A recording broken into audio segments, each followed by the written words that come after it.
portable water treatment plant. Yes, Chair. You're correct. Right. We had a partnership with Yellow Media, and a total of in excess of 3,700 buckets were distributed in different communities, and that proved very, very, very effective, to say the least, because what we find is that when we go into a number of the communities with trucks to do delivery, a number of the community members really don't have adequate storage. So that came in very handy. The MV Dawn, which is a ship, they had a floating water vessel on board where they did RO, and what we basically did is take the water from them via our own trucks and had distribution done in some of the communities in Hanover that had didn't have access to supply. So as a part of the infrastructure restoration, we started the major pipeline repairs. I indicated earlier about the major one. And for emphasis, in terms of significant infrastructure damage, major, St. James, Trelawney, particularly St. James, had the most.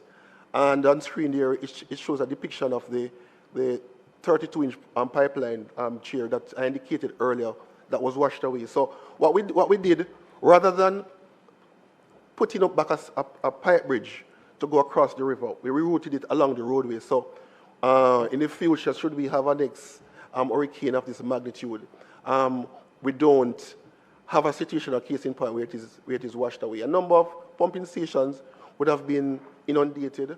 No, again, I just want to understand. I have an idea of where that pipeline was.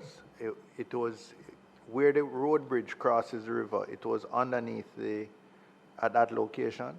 No, it was not underneath. So you have now relocated it to that location, right, where the road bridge is. Precisely. So it would be on the underside or to the side of the bridge. This is to the side, Chair. Okay. Yes. Yeah. So a number of pumping station.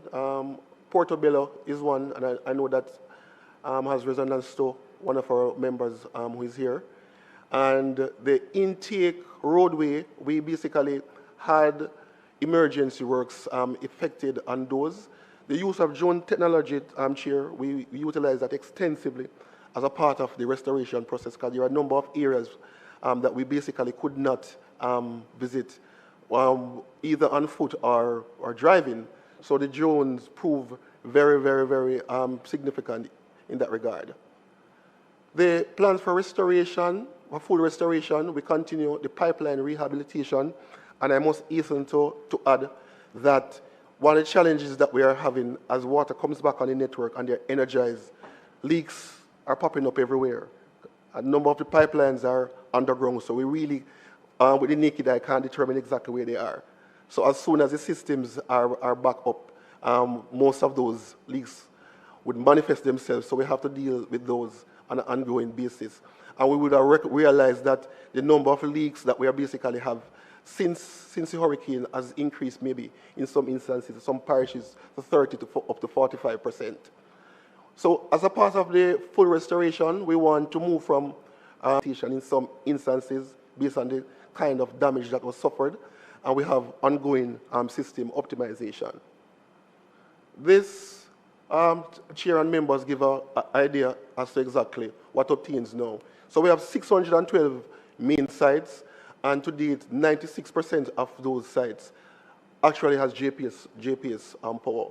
587, so 25 sites don't have power.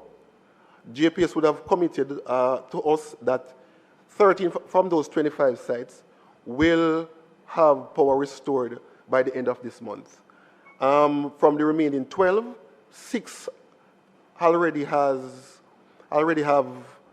generators in place, and we have moved now to have generators installed on the 6 other locations. I think 2 in particular is a little bit problematic, Malvern 1 and Malvern number 2, based on the terrain.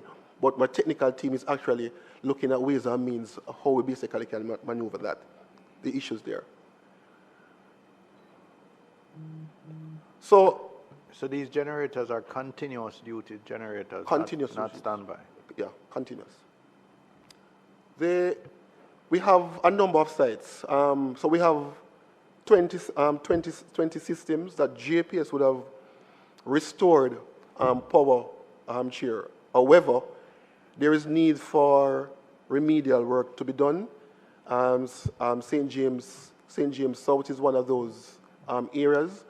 And remember, I'm happy to advise that a number of those facilities should be back, certainly by the end of this month, the 15th of March, that is a deadline we have set ourselves.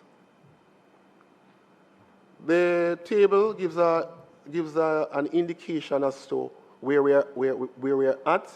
To date, 95% of our customers have service restored.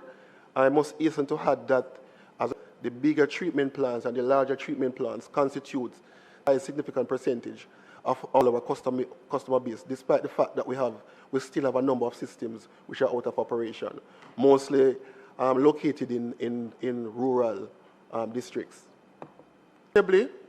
Inevitably, this would have come at a significant, from a revenue standpoint, to date,